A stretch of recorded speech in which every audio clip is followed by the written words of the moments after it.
সুমুখে। সুপ্রিয় দর্শক, আজ আমাদের মাঝে উপস্থিত রয়েছেন সঙ্গীত শিল্পী বিজয় মামুন। শুভ সকাল, কেমন আছেন?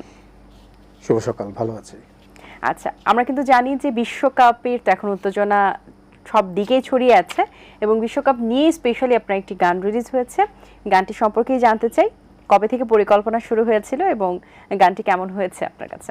আমরা হঠাৎ করে একদিন এই গানটার মেইন যে মানে হিরো আর কি, যিনি আর কি গানটি তৈরি করেছেন, সুর সঙ্গীত এবং লেখা সবই ওনার, আমাদের সবার প্রিয় শ্রদ্ধেয় সঙ্গীত পরিচালক আরমান খান। তো আরমান ভাইয়ের সাথে আমার প্রায় কথা হয় বিভিন্ন শোর পারপাসে, বা উনি একজন মিউজিক ডিরেক্টর, ওনার সাথে আমার প্রায় কথা হয়। তো হঠাৎ করে একদিন বললো যে একটা গান করা দরকার। তো তখন কথায় কথায় আমাদের একটা প্ল্যান হলো যে আমরা ওয়ার্ল্ড কাপ নিয়ে গান করবো। এটা আরও 2 মাস আগের কথা। তো উনি গানটা মানে যখন প্ল্যান করলো, উনি খুব উৎসাহের সাথে রাত দিন এক করে, আমি আসলে এতটা উনি সিরিয়াস হবে আমি আসলে বুঝতে পারিনি। উনি একদম সিরিয়াসলি কাজটা করার পর গানটা হলো এবং চমৎকার একটা স্টাইল তৈরি হলো, মানে বাংলাদেশের কালচারের সাথে ওয়েস্টার্ন কালচারের একটা ব্লেন্ডিং করে গানটা তৈরি করা হয়েছে। এই গানটি এখন এই বিশ্বকাপের জন্য কতটুকু উন্মাদ সৃষ্টি করতে পেরেছে? গানটা তো কেবল 10 তারিখে রিলিজ হয়েছে, তো এর মধ্যে আমরা হিউজ একটা রেসপন্স পাচ্ছি মানুষের, আর গানটা তো একটু রিদমিক, সবাই এনজয় করছে গানটা। আচ্ছা, তাহলে এই গানটি আমরা দর্শকদেরকে একটু দেখাতে চাই। শিওর, চলুন দর্শক, আমরা গানটা উপভোগ করে আসি। চমৎকার একটি গান দেখলাম। আসলে বিশ্বকাপের যে এই মুহূর্তটা এখন চলছে, সবার মধ্যে একটা কমন বিষয় থাকে যে আপনি কোন দল। আপনার কাছে সেম প্রশ্ন যে আপনি কোন দল? আমি ব্রাজিল। ব্রাজিল, আচ্ছা। আচ্ছা, ব্রাজিল তো সচরাচর সবাই যেটা মনে করেন যে ব্রাজিল সবচেয়ে বেশি অ্যাচিভ করেছিল, এই কারণে বিশ্বকাপ জয় করেছে, এই কারণে হয়তো বা ব্রাজিলকে পছন্দ করে। আপনার কোন রিজন রয়েছে? ওনাদের এখন খেলাটা একটু প্রবলেম, একটু আমার কাছে একটু, আমি একটু আমার রাগ আছে। গত বিশ্বকাপ খুব বাজে একটা পারফরমেন্স করেছিল, এবার আশাবাদী। আর ব্রাজিলের যেই কারণে ব্রাজিল আমি করি, আমি ছোটবেলা থেকে আমার কাছে একটু ডিফারেন্ট, ওদের খেলার একটা ছন্দ, একটা ডিফারেন্ট একটা ব্যাপার আছে যেটা আমাকে বেশি আকর্ষণ করেছে। আচ্ছা, তো আপনার তো ফ্যান ফলোয়ার্স যারা আছেন তারা তো ব্রাজিলও করেন, আর্জেন্টিনাও করেন। আর্জেন্টিনা যারা আছেন তারা যে এখন আপনাকে দেখছে যে আপনি বলছেন ব্রাজিল করেন, একটু মনক্ষুণ্ণ হলো না? এটা হবে না, কারণ আমি আসলে খেলা নিয়ে মারামারি করতে চাই না, ঝগড়াঝাটিও করতে চাই না। যেমন আমার প্রিয় প্লেয়ার কিন্তু ম্যারাডোনা। আচ্ছা, হ্যাঁ, তো আমার কাছে এটা জাস্ট একটা মনের ব্যাপার, যার যার একটা ব্যক্তিগত পছন্দ যে ব্রাজিল আর্জেন্টিনা। বাট আমার মনে হয় আমরা সবাই বন্ধু এবং সবাই খেলাটা এনজয় করি বেশি। আচ্ছা, কখনো কি মনে হয়েছে ফুটবলার হওয়ার ইচ্ছে কি জেগেছে কখনো? সেটা তো ছিলই, ক্রিকেটার হওয়ার ইচ্ছে ছিল, কিন্তু যখন ফুটবলার হতে যায় তখন আমাদের এলাকার একজন বড় ভাই ছিলেন, উনি খুব দুষ্ট। তো উনি গোল দিতে দিতেন না, গোল দিলে করতেন কি পায়ের মধ্যে এসে লাথি মারতেন। আচ্ছা, তো আমার পা ভেঙে গেছিল একবার। তো তারপর থেকে আর ফুটবলের কাছে আর যাওয়া হয় না, বাট মাঝে মধ্যে সুযোগ হলে একটু খেলি আর কি। আচ্ছা, এই যে একটা খেলাতে আপনি একটু বাধা পেলেন, পা ভেঙেছে, অবশ্যই মেজর ইস্যুস, যেটা মেইন ফুটবলে। তো কিন্তু গানে যদি এরকম বাধা পেতেন, বড়সড় কোনো বাধা, তাহলে কি গান ছেড়ে দিতেন? গানে যেই পরিমাণে বাধা পেয়েছি, আসলে এটা বলতে গেলে এরকম আরও 4টা প্রোগ্রামে আয়োজন করতে হবে। হ্যাঁ, আর আমার একটা প্রবলেম কি, আমি খুবই কি বলো ওটাকে, একটু বাঁকা স্বভাবের। মানে আমি কখনো কোনো বাধা যত দিবে আমি তত ব্রেক করব, আমি এই মন মানসিকতা নিয়ে সামনের দিকে যাই। আচ্ছা, বিশ্বকাপের গান তো এখন টানটান উত্তেজনা সৃষ্টি করেছে এবং গানটা বেশ ব্যাপকভাবে সবাই পছন্দ করছে। আগামীতে আর গান নিয়ে কি পরিকল্পনা আছে? গান নিয়ে আর কোনো কাজ কি হাতে নিয়েছেন এই মুহূর্তে? গান নিয়ে তো কাজ চলতেছে এবং চলবে যতদিন সুস্থ আছি, আল্লাহ আমার ভয়েস ঠিক রেখেছেন, অবশ্যই গান হবে। আচ্ছা, ছোটবেলায় তো অনেক স্মৃতি রয়েছে। ছোটবেলার বিশ্বকাপের এই মুহূর্তটা যখন কাটিয়েছেন, তখন এমন কোনো ঘটনা ঘটেছে যেটা এখনো আপনাকে হাসায়? মারপিট হতে পারে, ঝগড়া হতে পারে। হ্যাঁ, আমাদের পাড়া মহল্লায় অনেক মারামারি হতো। আমাদের ওখানে হতো কি, ওই যে তখন তো ওই যে ডিজিটাল স্ক্রিন ছিল না, তখন ওই যে কাপড়ের স্ক্রিন ছিল, তো ওগুলা দিয়ে এলাকার ক্লাবগুলোতে বিশ্বকাপ দেখানো হতো। তো ওখানে মারামারি লেগে যেত এবং আমরা ভয় পালাও চলে আসতাম। আচ্ছা, এই যে এখন যে খেলাগুলো হচ্ছে, শুধু যে ব্রাজিল সাপোর্টার বলে ব্রাজিলের খেলাটাই দেখাবে বিষয়টা তো সেটা না। প্রথম খেলাগুলো তো নিশ্চয়ই দেখা হয়েছে, টাইমগুলো অনেক সময় রাতে হয়েছে, ভোরবেলা হয়েছে। তো খেলা কখনো মিস করা হয়েছে নাকি পুরো দমে দেখা চলছে এখনো? গতবারে মিস করেছি, আমি অসুস্থ ছিলাম, কয়েকটা আমি দেখতে পারিনি খেলা। তবে আমি সবসময় একটা জিনিস মেনটেন করি, সেটা হচ্ছে শুরু থেকে শেষ পর্যন্ত দেখি, কারণ এই বিশ্বকাপটা আসে 4 বছর পর পর। তো একটা খেলা আমি মিস করতে চাই না, এবং সবগুলো দলের খেলাই মধ্যে একটা মজা আছে। একদম। তো ব্রাজিল নিয়ে কি প্রত্যাশা করছেন এবার? আর প্রত্যাশা খেলা শুরু হোক, এখন কোনো কিছু মন্তব্য করতে চাই না। আপনার একটা গান শুনতে চাই, তারপর মন ভালো করতে চাই। কোন গানটি শোনাবেন আমাদের? শ্রোতা ভক্ত আছে, তাদের জন্য একটা রোমান্টিক গান আমি একটু শোনাই ওদেরকে। আবেগী বর্ষায় ভালোবাসার কবিতা লিখে, দৃষ্টির সীমানায় মন চায় তোমাকে, এতটা কাছে তুমি তবু যায় না ছোঁয়া, এতটা ভালোবাসা তবু হয় না দেয়া। বাহ, চমৎকার। আপনার বেশ বিখ্যাত বিখ্যাত গান রয়েছে, দর্শক জনপ্রিয়তা পেয়েছে। সেই গানগুলোর মধ্যে দিয়ে তো আপনাকে খুঁজে পেয়েছে দর্শকরা।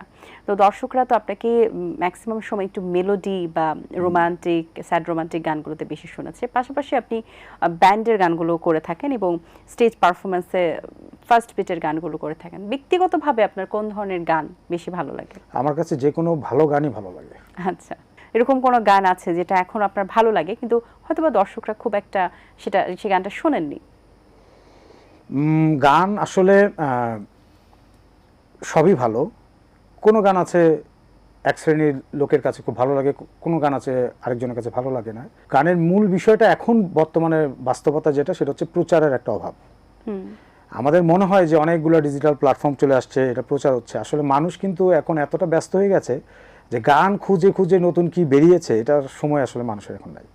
এখন যদি আমরা গান মানুষের কান পর্যন্ত পৌঁছানো যায় বা পৌঁছানো যেতে পারে, তাহলে আমার মনে হয় 99% ভালো গান হচ্ছে বাংলাদেশে।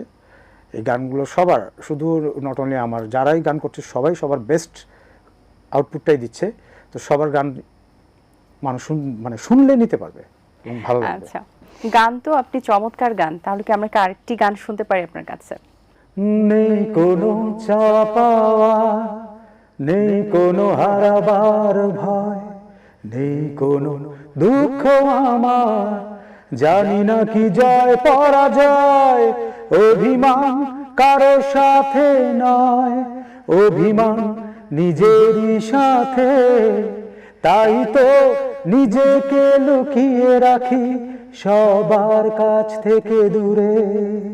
বাহ, আপনার ক্যাপে কিন্তু আপনার নাম দেখতে পাচ্ছি আমরা, বিজয় মামুন। ক্যাপটা কি গিফট পেয়েছেন নাকি আপনার মিট করা নাম? হ্যাঁ, বিজয় নামটা গিফট পেয়েছি ফ্রম আমার বস, আমার গুরু শ্রদ্ধা আইয়ুব বাচ্চুবের কাছ থেকে। আর আমার পুরো নাম হচ্ছে মামুন আহমেদ চৌধুরী, কিন্তু এত বড় নাম আসলে আর্টিস্টিক। ক্যাপের মধ্যেও দেখতে পাচ্ছি নামটা। এই ক্যাপটা কি গিফট পেয়েছেন কিনা? এটা আমার এক ফ্রেন্ড, এটা থাইল্যান্ড থেকে করে নিয়ে আসছে স্পেশালি আমার জন্য। তার নাম হচ্ছে নিলয়। থ্যাঙ্কস নিলয়, এটা স্পেশালি আমার জন্য একটাই করা। আচ্ছা, ভালো লাগছে। এবার একটু আসি যে আমরা এখন যেই ট্রেন্ডে বাস করছি, ভাইরাল ট্রেন্ড তো যুগ আছেই, ভাইরাল হওয়ার ট্রেন্ডে থাকা, কিন্তু আরেকটা বিষয় হচ্ছে এআই এর ব্যবহার এখন এত ব্যাপকভাবে হয়েছে যে রবীন্দ্রসঙ্গীত থেকে শুরু করে নজরুল সঙ্গীত এবং আদার্স গান তো আছেই, এআই দিয়ে তৈরি করে ফেলছে খুব সহজে, এবং মিউজিকটাও একদম পারফেক্টলি তারা দিচ্ছে। তো এই বিষয়টাতে কি মনোভাব আপনার? কোনো প্রতিক্রিয়া আছে? আসলে এআই একটা টুলস, এটা ভালো। এআই অনেক উপকার আছে, একটা ভালো সাইড আছে, কিন্তু ব্যাড অনেক বড় একটা সাইড আছে। এটাকে অপব্যবহার, যে কোনো জিনিসই যদি আপনি যে কোনো ব্যাপারে অপব্যবহার করেন, তাহলে জিনিসটা সমাজের জন্য বা মানুষের জন্য খারাপ। আর যদি ভালো কাজে ব্যবহার হয় তাহলে ভালো। এর অনেক ভালো দিক আছে, কিন্তু এই যে গানের যেটা বলছেন, সেটা হচ্ছে অরিজিনালিটি যদি না থাকে, যেমন আমি আপনার সামনে এখন গানটা গাইতে পারছি, এআই কিন্তু পারবে না।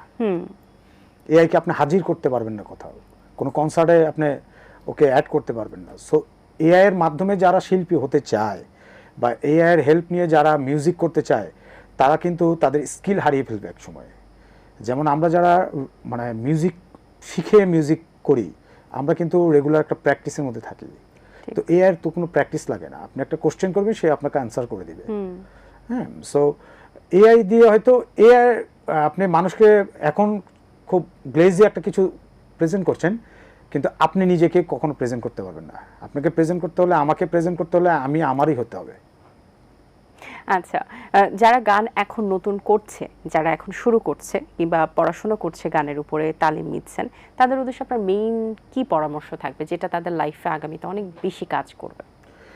প্রথমে আমি একটা কথা বলি, সেটা হচ্ছে যে গান হচ্ছে গুরুমুখী বিদ্যা, যার এই যে কোনো জিনিসই যদি একটা শিক্ষার একটা ব্যাপার থাকে, একজন শিক্ষক থাকে, সে তার কাছ থেকে তালিম নিয়ে তারপরে অনেক কিছু শিখে মিউজিক করতে হয়। তো মিউজিকের যদি শিক্ষাগত যোগ্যতাটা না থাকে ন্যূনতম, সে বেশি দিন স্টে করবে না। হ্যাঁ, হয়তো প্রথমে একটু ভাইরাল হয়ে যাবে, একটা কিছু করলো, একটু দুষ্টুমি করলো, এটা মানুষ মনে করতেছে যে এটা অনেকদিন টিকে যাবে, এক সপ্তাহ পরে হচ্ছে বেটার কেউ একজন কিছু করবে, ওইটাতে শিফট হয়ে যাবে। কিন্তু দেখেন ওই 80s 70s 90s এর গান এখন পর্যন্ত ওগুলা ওই স্ট্যান্ডার্ড একটা লেভেলে এখন পর্যন্ত আছে। আচ্ছা, আপনি তো বেশ অনেক গান করেছেন, অসংখ্য গান আপনার রয়েছে এবং বিভিন্ন ঘরানার গানও আপনি করেছেন। এমন কোনো গান রয়েছে যেটা এখন পর্যন্ত হোল্ডে রেখেছেন যে আমি ঠিক অন্যভাবে, অন্য আঙ্গিকে এই গানটি করব, তবে দর্শকদেরকে উপহার দেব? আমার সবগুলো গানই আমার প্ল্যান আছে যে এগুলো ম্যাক্সিমামের একটু বয়স হয়ে গেছে গানগুলোর, একটু সাউন্ড কোয়ালিটিগুলো আগের, কম্পোজিশনগুলো একটু আগের 90s বেস করা, এগুলোকে আমি আবার নতুন করে রিমিক করে আবার নতুন সাউন্ডে আনার একটা প্ল্যান আছে। যদি সব কিছু ঠিকঠাক থাকে খুব তাড়াতাড়ি এটা করব। আচ্ছা, আমরা তো গান করছি, গান শুনছি, আমরা গান পাচ্ছি, কিন্তু আপনারা যারা গান করছেন এত কষ্ট করে, এত সময় দিয়ে, ধৈর্য নিয়ে, সাধনা করে, সেই গানগুলো আর্কাইভ করে রাখার বা সেই গানগুলো সংগ্রহ করে রাখার কি কোনো ব্যবস্থা বা সেরকম কোনো কিছু আপনারা পেয়েছেন বা আপনাদের নিজস্ব অর্থায়নে বা নিজস্ব জায়গা থেকে এরকম কোনো ব্যবস্থা গ্রহণ করেছেন? খুব সুন্দর একটা প্রশ্ন করেছেন এবং খুব ইম্পর্ট্যান্ট একটা বিষয়। এখন আসলে বেশ কিছু অ্যাপস চলে আসছে যেগুলোতে এখন আপনার গানের মালিক আপনিই হতে পারবেন বা আমার গানের মালিক আমি হতে পারবো, এবং আমি জানতে পারবো কোথায় আমার কি কি গান আছে। যেমন অনেক শিল্পীর, আমার তো যত গান আছে, যেমন ধরেন আমি যদি ফর এক্সাম্পল হাদি ভাই, শ্রদ্ধেয় হাদি ভাই, ওনার কত গান আছে উনি নিজেও জানেন না।